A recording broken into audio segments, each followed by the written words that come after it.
Mheshimiwa Spika, kuna wakati vijana hufuata mkumbo wa uhalifu kwa ushabiki.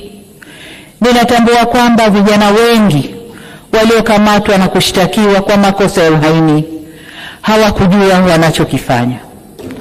Nikiwa mama na mlezi wa taifa hili, ninavielekeza vyombo vya sheria na hasa ofisi ya mkurugenzi wa mashtaka kuangalia kiwango cha makosa yaliyofanywa na vijana wetu.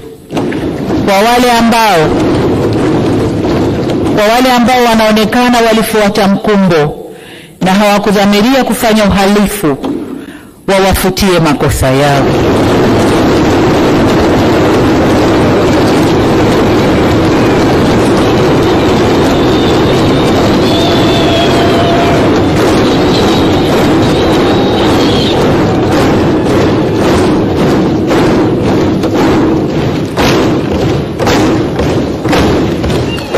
Asante Mheshimiwa wabunge, nashukuru.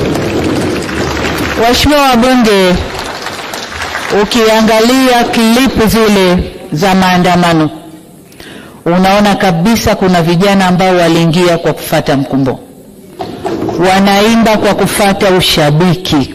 Kwa hiyo kama mlezi, kama mama, ndio maana naelekeza vyombo vya ulinzi na usalama, hasa ofisi ya DPP, kuchuja viwango vya makosa. Na kwa wale waliofuata mkumbo, basi waseme nao kisha wawaachie waende kwa wazazi wao. Natoa msamaha huo kwa sababu hata maneno ya Mwenyezi Mungu katika kitabu cha Luka sura 23 mstari wa 34 yanasema, na hapa nanukuu, Yesu akasema, Baba uwasamehe kwa kuwa hawajui watendalo.